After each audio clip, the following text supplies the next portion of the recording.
Python tutorial സീരീസിന്റെ പുതിയൊരു അധ്യായത്തിലേക്ക് സ്വാഗതം. നമ്മൾ കഴിഞ്ഞ വീഡിയോയിൽ ചർച്ച ചെയ്തത് ഡെക്കറേറ്ററിനെ കുറിച്ചാണ്. അപ്പോൾ ഡെക്കറേറ്റർ എവിടെ ഉപയോഗിക്കാമെന്നുള്ളത് കുറച്ചുകൂടി വ്യക്തമായിട്ട് മനസ്സിലാക്കാൻ വേണ്ടിയിട്ട് യൂസ്ഫുൾ ആയിട്ടുള്ള എക്സാമ്പിൾ നമ്മൾ അടുത്ത വീഡിയോയിൽ ചർച്ച ചെയ്യുമെന്ന് പറഞ്ഞിരുന്നു. അപ്പോൾ ആ ഒരു കാര്യം ചർച്ച ചെയ്യുകയാണ് ഈ ഒരു വീഡിയോയുടെ പ്രധാന ഉദ്ദേശം. അപ്പോൾ ഞാനിവിടെ ഡെക്കറേറ്റർ അണ്ടർസ്കോർ എക്സാമ്പിൾ എന്ന് പറയുന്ന ഒരു ഫയൽ ക്രിയേറ്റ് ചെയ്തിട്ടുണ്ട്. നമ്മൾ പറഞ്ഞിരുന്നു എക്സിസ്റ്റിംഗ് ആയിട്ടുള്ള ഒരു ഫംഗ്ഷനെ മോഡിഫൈ ചെയ്യാൻ വേണ്ടിയിട്ടാണ് നമ്മൾ ഡെക്കറേറ്റർ ഉപയോഗിക്കുന്നത് എന്ന്. അപ്പോൾ ഒരു ഫംഗ്ഷന്റെ ഉദാഹരണത്തിന് വേണ്ടി ഞാനിവിടെ 1 മുതൽ 10 വരെ നമ്പേഴ്സ് ഉള്ള ലിസ്റ്റിലെ ഇവൻ നമ്പേഴ്സ് മാത്രം റിട്ടേൺ ചെയ്യുന്ന ഒരു ഫംഗ്ഷൻ എഴുതുകയാണ്. നമ്മുടെ ഒറിജിനൽ ഫംഗ്ഷൻ അല്ലെങ്കിൽ ഇവൻ നമ്പേഴ്സ് മാത്രമുള്ള ലിസ്റ്റ് റിട്ടേൺ ചെയ്യുന്ന ഫംഗ്ഷൻ നമ്മൾ കുറച്ച് ലൈൻ വിട്ടതിന് ശേഷം താഴ്ത്തെഴുതുകയാണ്. അപ്പോൾ ഡെഫ് പിക്ക് ഇവൻ എന്ന് ഞാൻ ആ ഒരു ഫംഗ്ഷന് പേര് കൊടുക്കുകയാണ്. ഇപ്പോൾ ഞാൻ കാര്യങ്ങൾ എളുപ്പമായിട്ട് പറയാൻ വേണ്ടിയിട്ട് ഞാനിവിടെ ഫംഗ്ഷന്റെ അകത്തായിട്ട് പാരാമീറ്റർ ഒന്നും പാസ് ചെയ്യുന്നില്ല. 0 മുതൽ 10 വരെ നമ്പേഴ്സ് ഉള്ള ഒരു ലിസ്റ്റ് ക്രിയേറ്റ് ചെയ്യാൻ വേണ്ടി ഞാനിവിടെ num_lst എന്ന് പറയുന്ന വേരിയബിൾ ഉപയോഗിക്കുന്നു. ഇവിടെ ഞാൻ റേഞ്ച് ഫംഗ്ഷൻ ഉപയോഗിച്ചാണ് ലിസ്റ്റ് ക്രിയേറ്റ് ചെയ്യുന്നത്. അതിനാൽ തന്നെ ലിസ്റ്റ് ഓഫ് റേഞ്ച് ഓഫ് 11 എന്ന് കൊടുക്കുകയാണ്. ഇവിടെ സ്റ്റോപ്പ് എന്ന് പറയുന്ന ആർഗ്യുമെന്റ് 11 ആയതിനാൽ 0 മുതൽ 10 വരെ നമ്പേഴ്സ് ഉള്ള ലിസ്റ്റ് ആയിരിക്കും ക്രിയേറ്റ് ആവുക. ഇനി num_list എന്ന് പറയുന്ന ലിസ്റ്റിൽ നിന്നും ഇവൻ നമ്പേഴ്സ് മാത്രം പിക്ക് ചെയ്ത് സ്റ്റോർ ചെയ്യാൻ വേണ്ടിയിട്ട് ഇവൻ_list എന്ന് പറയുന്ന ഒരു വേരിയബിൾ ഞാൻ എടുക്കുകയാണ്. അപ്പോൾ num_list എന്ന് പറയുന്ന ലിസ്റ്റിൽ നിന്നും ഇവൻ നമ്പേഴ്സ് മാത്രം പിക്ക് ചെയ്ത് ഇവൻ_list എന്ന് പറയുന്ന ലിസ്റ്റിൽ സ്റ്റോർ ചെയ്യാൻ ഇവിടെ ഉപയോഗിക്കുന്നത് ലിസ്റ്റ് കോംപ്രഹെൻഷൻ ആണ്. ലിസ്റ്റ് കോംപ്രഹെൻഷനെ കുറിച്ചുള്ള വീഡിയോ നമ്മൾ ഇതിനു മുമ്പ് ചെയ്തിട്ടുള്ളതാണ്. ആ ഒരു വീഡിയോ നിങ്ങൾ ഈ ഒരു പ്ലേലിസ്റ്റിൽ ചെക്ക് ചെയ്താൽ കിട്ടുന്നതാണ്.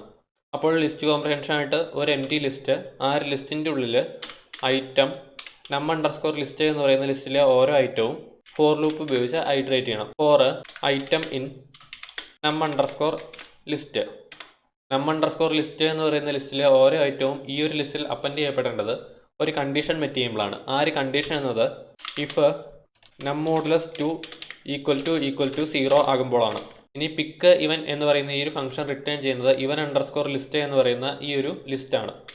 അപ്പോൾ റിട്ടേൺ ഇവൻ_list.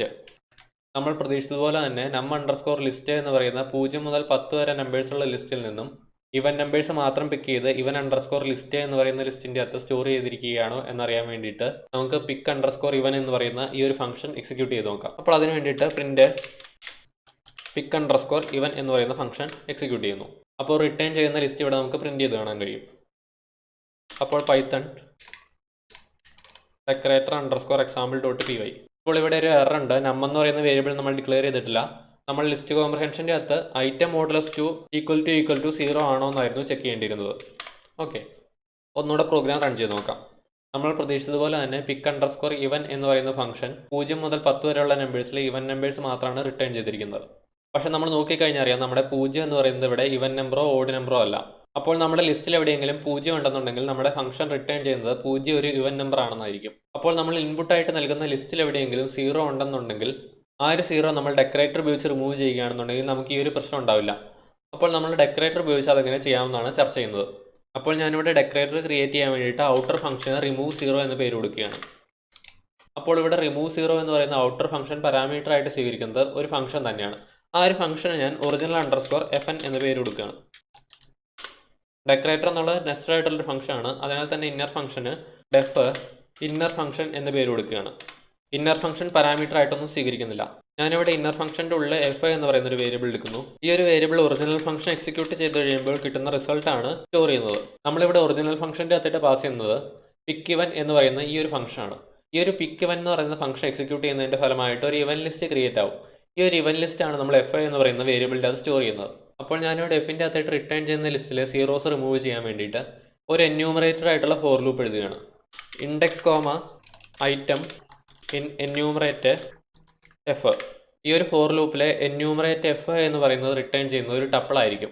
ആ ഒരു ടപ്പിളിലെ ഒന്നാമത്തെ ഐറ്റം എന്ന് പറയുന്നത് ഫോർ ലൂപ്പിൻ്റെ ഐറ്ററേഷൻ എത്രാമതായിട്ടാണ് നടക്കുന്നത് എന്നാണ്. ആ ഒരു ടപ്പിളിലെ രണ്ടാമത്തെ ഐറ്റം എന്ന് പറയുന്നത് നമ്മുടെ എഫ് എന്ന് പറയുന്ന ലിസ്റ്റിലെ ഓരോ ഐറ്റവും ആയിരിക്കും. അപ്പോൾ ഇവിടെ ഇൻഡെക്സ് ഐറ്റം എന്നതുകൊണ്ട് ഉദ്ദേശിക്കുന്നത് ടപ്പിൾ അൺപാക്കിംഗ് ആണ്. ഫോർ ലൂപ്പിൻ്റെ എത്രാമത്തെ ഐറ്ററേഷൻ ആണ് എന്നുള്ളത് നമുക്ക് എഫ് എന്ന് പറയുന്ന ലിസ്റ്റിൻ്റെ ഇൻഡെക്സ് ആയിട്ട് യൂസ് ചെയ്യാം. ഇനി ഫോർ ലൂപ്പിൻ്റെ ഉള്ളിൽ എഫ് എന്ന് പറയുന്ന ലിസ്റ്റിലെ ഐറ്റം 0 ആണെന്നുണ്ടെങ്കിൽ, അതായത് ഇഫ് ഐറ്റം = 0 ആണെന്നുണ്ടെങ്കിൽ 0 ആയിട്ടുള്ള ആ ഐറ്റം പോപ്പ് ചെയ്യണം. അതുകൊണ്ട് പോപ്പ് എന്ന് പറയുന്ന ലിസ്റ്റ് ഹാൻഡ്ലിംഗ് മെത്തേഡ് പോപ്പ് ചെയ്യേണ്ട ഐറ്റത്തിൻ്റെ ഇൻഡെക്സ് ആണ് ആർഗ്യുമെൻ്റ് ആയിട്ട് സ്വീകരിക്കുന്നത്. അപ്പോൾ ഇവിടെ ഇൻഡെക്സ് ആർഗ്യുമെൻ്റ് ആയിട്ട് നൽകുകയാണ്. നിങ്ങൾക്ക് ഇവിടെ എന്യൂമറേറ്റഡ് ഫോർ ലൂപ്പ് ഉപയോഗിക്കാനുള്ള കാരണം എന്താണെന്ന് ഏകദേശം മനസ്സിലായി കാണും. ഇനി ഫോർ ലൂപ്പിൻ്റെ വെളിയിൽ ഇന്നർ ഫംഗ്ഷൻ റിട്ടേൺ ചെയ്യുന്നത് സീറോസ് എല്ലാം റിമൂവ് ചെയ്ത അല്ലെങ്കിൽ പോപ്പ് ചെയ്ത എഫ് എന്ന് പറയുന്ന ലിസ്റ്റ് ആയിരിക്കും. അപ്പോൾ റിട്ടേൺ എഫ് റിമൂവ് സീറോ എന്ന് പറയുന്ന ഔട്ടർ ഫംഗ്ഷൻ റിട്ടേൺ ചെയ്യുന്നത് ഇന്നർ ഫംഗ്ഷൻ എക്സിക്യൂട്ട് ചെയ്യാതെ ആയിരിക്കും. അപ്പോൾ റിട്ടേൺ ഇന്നർ അണ്ടർസ്കോർ ഫംഗ്ഷൻ. അപ്പോൾ നമ്മൾ കഴിഞ്ഞ വീഡിയോയിൽ ചെയ്തതുപോലെ പിക്ക് അണ്ടർസ്കോർ ഇവൻ എന്ന് പറയുന്ന ഈ ഒരു ഫംഗ്ഷന്റെ മുകളിൽ റിമൂവ് സീറോ എന്ന് പറയുന്ന ഫംഗ്ഷൻ ഡെക്കറേറ്റ് ചെയ്യുകയാണ്. അതിനു വേണ്ടിയിട്ട് @remove സീറോ എന്ന് നൽകിയാൽ മതി. അപ്പോൾ നമ്മൾ പ്രതീക്ഷിക്കുന്നത് പോലെ കഴിഞ്ഞ ഔട്ട്പുട്ടിൽ നിന്നും വ്യത്യസ്തമായിട്ട് സീറോ എന്ന് പറയുന്ന ഈ ഒരു ഐറ്റം ലിസ്റ്റിൽ നിന്നും റിമൂവ് ആയോ എന്ന് നമുക്ക് നോക്കാം. അപ്പോൾ അതിന് വേണ്ടിയിട്ട് ഒന്നും കൂടെ പ്രോഗ്രാം റൺ ചെയ്ത് നോക്കാം. ഓക്കെ, നമ്മൾ പ്രതീക്ഷിച്ചതുപോലെ തന്നെ സീറോ ഈ ഒരു ലിസ്റ്റിൽ നിന്ന് റിമൂവ് ആയിട്ടുണ്ട്. നമ്മൾ വീഡിയോ തുടങ്ങിയപ്പോൾ പറഞ്ഞിരുന്നു പിക്ക് അണ്ടർസ്കോർ ഇവൻ എന്ന് പറയുന്ന ഈ ഒരു ഫംഗ്ഷൻ്റെ അകത്തായിട്ട് പാരാമീറ്റർ ഒന്നും നൽകാത്തത് എനിക്ക് കാര്യങ്ങൾ എക്സ്പ്ലെയിൻ ചെയ്യാനുള്ള എളുപ്പത്തിന് വേണ്ടിയിട്ടാണെന്ന്. അപ്പോൾ ഞാനിവിടെ _ലിസ്റ്റ് എന്ന് പറയുന്ന ഈ ഒരു ലൈൻ ഫംഗ്ഷൻ്റെ പുറത്ത് എഴുതുകയാണ്. അപ്പോൾ ഞാനിവിടെ പിക്ക് അണ്ടർസ്കോർ ഇവൻ എന്ന് പറയുന്ന ഫംഗ്ഷൻ്റെ പാരാമീറ്റർ ആയിട്ട് ഒരു ലിസ്റ്റാണ് സ്വീകരിക്കുന്നത്. ആ ഒരു പാരാമീറ്ററിനെ ഞാൻ _ലിസ്റ്റ് എന്ന് പേര് കൊടുക്കുകയാണ്. ഈ ഒരു ലിസ്റ്റ് കോംപ്രഹെൻഷൻ്റെ ഉള്ളിൽ _ലിസ്റ്റ് എന്നുള്ളതിന് പകരം _ലിസ്റ്റ് എന്ന് കൊടുക്കേണ്ടി വരും. ഓക്കെ, അപ്പോൾ നമുക്ക് പിക്ക് അണ്ടർസ്കോർ ഇവൻ എന്ന് പറയുന്ന ഫംഗ്ഷൻ കോൾ ചെയ്യുമ്പോൾ _ലിസ്റ്റ് എന്ന് പറയുന്ന പാരാമീറ്ററിൻ്റെ അകത്തായിട്ട് പാസ് ചെയ്യാൻ വേണ്ടിയിട്ട് _ലിസ്റ്റ് എന്ന് പറയുന്ന ആർഗ്യുമെന്റ് യൂസ് ചെയ്യാം. അതായത് _ലിസ്റ്റ് എന്ന് പറയുന്ന 0 തൊട്ട് 10 വരെ നമ്പേഴ്സ് ഉള്ള ലിസ്റ്റ് പാസ് ചെയ്യാം. നമ്മൾ പ്രതീക്ഷിക്കുന്നത് നമ്മളിവിടെ ചെയ്തിരിക്കുന്ന എല്ലാം കറക്റ്റ് ആണ്. നമ്മൾ പിക്ക് അണ്ടർസ്കോർ ഇവൻ എന്ന് പറയുന്ന ഫംഗ്ഷൻ കോൾ ചെയ്തപ്പോൾ അതിൻ്റെ അകത്തായിട്ട് ഒരു ലിസ്റ്റ് പാസ് ചെയ്തിട്ടുണ്ട്. എല്ലാം കറക്റ്റായിട്ട് വർക്ക് ചെയ്യുന്നതാണ് നമ്മുടെ പ്രതീക്ഷ. എന്നാൽ സംഭവിക്കുന്നത് എന്താണെന്ന് നമുക്കൊന്ന് ചെക്ക് ചെയ്ത് നോക്കാം. നമുക്ക് കിട്ടാൻ പോകുന്നത് ഒരു എറർ ആയിരിക്കും. ഓക്കെ, നമുക്ക് കിട്ടിയ എറർ എന്ന് പറയുന്നത് inner function take 0 positional arguments but 1 was given എന്നാണ്. അതായത് ഇന്നർ ഫംഗ്ഷൻ്റെ ഒരു പൊസിഷണൽ ആർഗ്യുമെന്റ് എടുക്കുന്നില്ല, പക്ഷേ നമ്മൾ ഒരു പൊസിഷണൽ ആർഗ്യുമെന്റ് ഇന്നർ ഫംഗ്ഷൻ്റെ അതായിട്ട് പാസ് ചെയ്തിട്ടുണ്ട്. ആ ഒരു പൊസിഷണൽ ആർഗ്യുമെന്റ് ആണ് ഇവിടെ _ലിസ്റ്റ് എന്ന് പറയുന്നത്. അതായത് ശരിക്കും പറഞ്ഞാൽ ഇവിടെ റിമൂവ് സീറോ എന്ന് പറയുന്ന ഡെക്കറേറ്റർ ഉപയോഗിച്ചപ്പോൾ സംഭവിച്ചത് പിക്ക് അണ്ടർസ്കോർ ഇവൻ എന്ന് പറയുന്ന ഫംഗ്ഷൻ റിമൂവ് സീറോ എന്ന് പറയുന്ന ഡെക്കറേറ്ററിന്റെ ഉള്ളിലെ ഇന്നർ ഫംഗ്ഷന്റെ ഫസ്റ്റ് ക്ലാസ് ഒബ്ജക്റ്റ് ആയി മാറുകയാണ് ചെയ്തത്. അതിനാലാണ് പിക്ക് അണ്ടർസ്കോർ ഇവൻ എന്ന് പറയുന്ന ഫംഗ്ഷന്റെ അകത്തായിട്ട് ആർഗ്യുമെന്റ് പാസ് ചെയ്യുമ്പോൾ റിമൂവ് സീറോ എന്ന് പറയുന്ന ഡെക്കറേറ്ററിന്റെ ഉള്ളിലെ ഇന്നർ ഫംഗ്ഷന്റെ അകത്തായിട്ടും ആർഗ്യുമെന്റ് പാസ് ചെയ്യേണ്ടി വരുന്നത്. അപ്പോൾ നമുക്ക് ആ ഒരു ആർഗ്യുമെന്റിന് വേണ്ടിയിട്ട് ഇവിടെ എ എന്ന് കൊടുക്കാം. അപ്പോൾ നമ്മുടെ _ലിസ്റ്റ് എന്ന് പറയുന്ന ഈ ഒരു ലിസ്റ്റ് ഇന്നർ ഫംഗ്ഷന്റെ ഉള്ളിലെ എ എന്ന് പറയുന്ന പാരാമീറ്ററിന്റെ അകത്തായിട്ടായിരിക്കും പാസ് ചെയ്യുന്നത്. ഇപ്പോഴും നമ്മുടെ പ്രോഗ്രാമിന്റെ അത് ചെറിയൊരു പിഴവുണ്ട്. നമ്മൾ പറഞ്ഞിരുന്നു നമ്മുടെ ഒറിജിനൽ ഫംഗ്ഷൻ എന്ന് പറയുന്നത് പിക്ക് അണ്ടർസ്കോർ ഇവൻ എന്ന് പറയുന്നതാണ്. അപ്പോൾ നമ്മളിവിടെ fi=original_fn എന്ന് പറഞ്ഞ് എക്സിക്യൂട്ട് ചെയ്യുന്നത് പിക്ക് അണ്ടർസ്കോർ ഇവൻ എന്ന് പറയുന്ന ഈ ഒരു ഫംഗ്ഷൻ ആണ്. ഈ ഒരു ഫംഗ്ഷന്റെ അകത്തായിട്ട് നമ്മളൊരു ആർഗ്യുമെന്റ് പാസ് ചെയ്യാനുണ്ട്. ആ ഒരു ആർഗ്യുമെന്റ് എന്ന് പറയുന്നത് നമ്മുടെ _ലിസ്റ്റ് എന്ന് പറയുന്ന ലിസ്റ്റ് ആണ്. അപ്പോൾ ഇന്നർ ഫംഗ്ഷന്റെ ഉള്ളിൽ എ എന്ന് പറയുന്ന പാരാമീറ്റർ _ലിസ്റ്റ് എന്ന് പറയുന്ന ലിസ്റ്റ് ആണെന്ന് നമ്മൾ നേരത്തെ പറഞ്ഞിരുന്നു. അപ്പോൾ പിക്ക് അണ്ടർസ്കോർ ഇവൻ എന്ന് പറയുന്ന ഫംഗ്ഷന്റെ ഫസ്റ്റ് ക്ലാസ് ഒബ്ജക്റ്റ് ആയ original_fn അകത്തായിട്ട് പാസ് ചെയ്യേണ്ടത് എ എന്ന് പറയുന്ന ഈ ഒരു ലിസ്റ്റ് ആണ്. ഇപ്പോൾ നമ്മൾ പ്രതീക്ഷിക്കുന്ന പോലെ തന്നെ ഔട്ട്പുട്ട് കിട്ടുമെന്ന് നമുക്ക് ചെക്ക് ചെയ്ത് നോക്കാം. ഓക്കെ, അപ്പോൾ ഡെക്കറേറ്റർ ഉപയോഗിച്ച് അങ്ങനെ ഒരു ഫംഗ്ഷൻ മോഡിഫൈ ചെയ്യാമെന്നും ഡെക്കറേറ്റ് ചെയ്യുന്ന ഫംഗ്ഷന്റെ അകത്തായിട്ട് ഒരു പാരാമീറ്റർ എങ്ങനെ പാസ് ചെയ്യാമെന്നും നിങ്ങൾക്ക് മനസ്സിലായി കാണുമെന്ന് ഞാൻ വിശ്വസിക്കുന്നു. അപ്പോൾ ശരി, വീണ്ടും കാണാം.